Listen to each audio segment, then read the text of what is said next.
Hey everybody, Jason here with the Creek Life Outdoors, and today I am tilling up really my wife's garden. I was gonna say my garden, but she has the green thumb. She does all the work in the garden. I won't say all the work, but she does 90% of the work in the garden. She's really good at it too. I kill most everything I try to grow, or the crows get it, or something happens. I'm not good at it. I've tried it in the past. My mom was really good at it. My dad was good at it.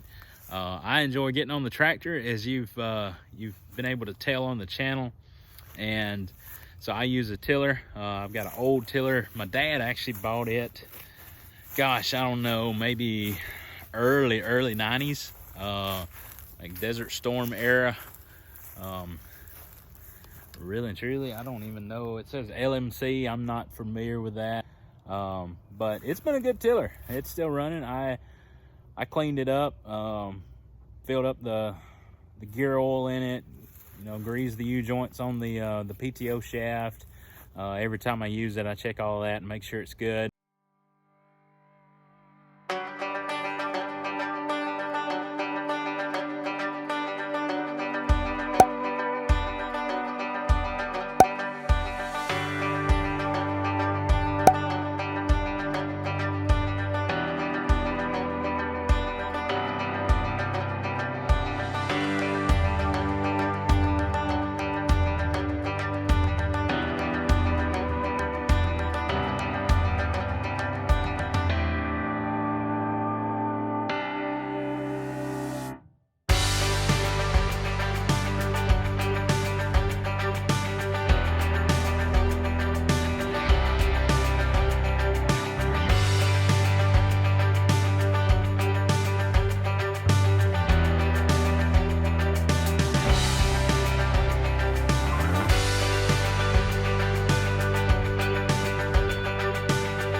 As you can see behind me, I'm actually making it a little bit bigger.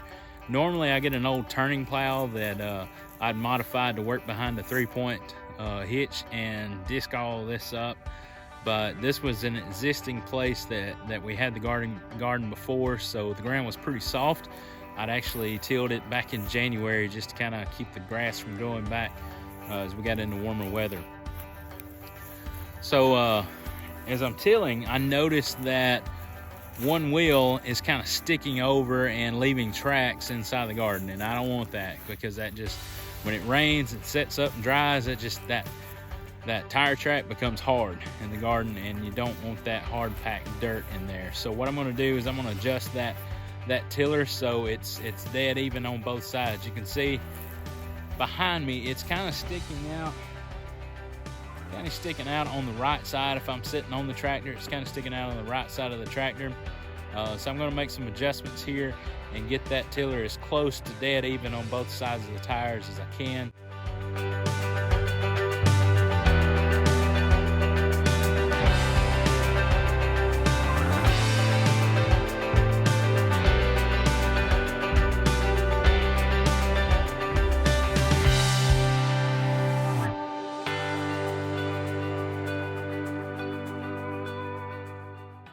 Okay, so I made some adjustments to the tiller. I think it's a little more squared up on the tractor now, so hopefully I won't leave any tracks through the garden.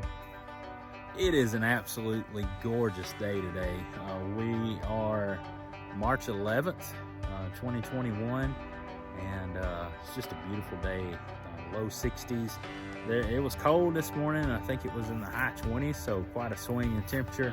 But the temperature is definitely heading in the right direction. I'm hoping for spring soon, but not hoping for the hot, humid weather like we have here in Alabama come July and August. But let's get going on this garden. My wife really wants this done. This is a honey-do list, but one of those honey-do lists that I really don't mind, because I love getting on this tractor. It's kind of my thing, my stress relief.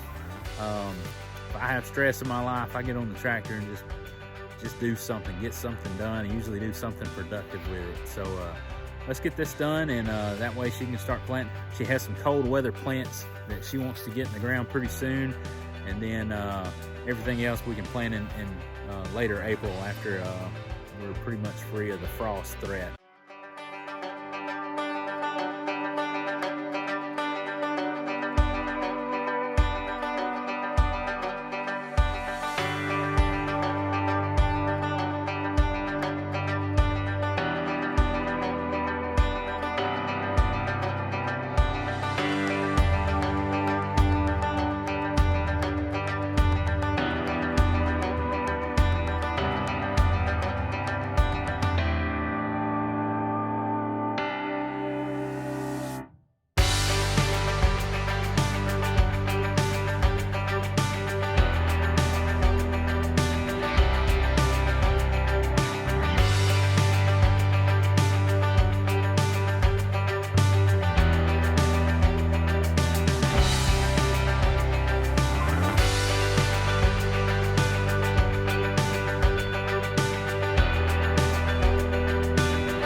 I think the adjustments on the tiller did well. I don't have any tracks. It's digging pretty deep, which is what I wanted. I think we're looking really good. I'm not seeing those tire tracks in the dirt anymore, so I think we did really good there. The soil where we originally had the garden is looking really good. This is deep, dark, rich soil. I think it's going to do really well for us this year. One thing that I will do is take a soil sample, and we'll take that up to the local farmers co-op. They can send it off, or they'll do testing there. I'm not sure which one they do, but anyway, they can test it or have it tested for us and tell us what is needed in this soil as far as fertilizer, if we need lime, any kind of minerals or nutrients that would enrich the soil and help our vegetables grow. That's what we're going to do. I did expand the garden a little bit larger than we had it last year. So you can see some of this area still has a good bit of grass in it.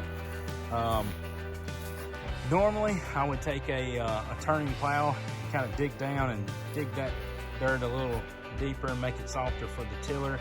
But I gave it a shot with just the tiller, hoping it wouldn't be too rough on it, and it really wasn't. It really wasn't as bad as I thought it'd be. That tiller is awesome. It's an awesome piece of machinery. If you plant gardens, if you plant a vegetable garden and you have a tractor or have access to a tractor, I would highly recommend getting a tiller. You know, it's giving you just a beautiful soil, and this is perfect, almost perfect. It's a little damp. What you want it to do is clump and then fall apart. So this stuff's clumping, it does, but then I can just gently do it like that and it'll fall apart. What you don't want to have happen is when you clump it, it's tough to break it back apart. When you clump it like that and it stays hard clumped, it won't just disintegrate like that easy. What's going to happen is when that dries up, it's going to be hard. You're going to have a huge garden full of big old dirt balls, essentially. It's not going to be easy to plant in.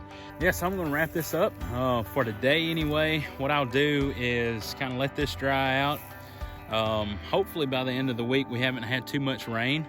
I can come back in here and give it some more passes with the tiller. But for today, I think this is a good till, and hopefully this will start killing off some of the grass. And that's the intent, at least for us with this garden. And tilling it really early like this. Like I said, I first tilled the main spot back in January. I'll come back and till it probably 2 or 3 more times. And hopefully by the time we're ready to plant our main crop, our main vegetables for the year, then we won't have as bad of a problem with weeds. It'll take a lot longer for the weeds to come in and get established, and hopefully at that point, your vegetables, your plants, your fruits, all that we're going to plant in here, hopefully they're well established by the time those weeds are able to come back and take hold. And we can stay ahead of the weeds. We can run the small tiller in between the rows. We can use the hose to get all this out. Now this garden does grow rocks. I don't really know why, but this garden here, you don't see a ton of rocks in here right now. You see several, but we have a shallow groundwater here, and I think it just pushes those rocks up as we loosen the top of this soil up. Within a few days, the rocks will just push up, and there'll be tons of rocks here that we'll have to get out. So we incentivize the kids to help us get those out a lot of times, and they'll jump in and they'll get those rocks to the side, to the edges, throw them in the tractor bucket, and we'll get those out of here. But hey, thank y'all for watching. If y'all see any tips or tricks or anything vegetable garden wise that we can work on, let me know. Leave me a comment down below. Don't forget to like, subscribe, and share this video, and share my channel. Appreciate y'all.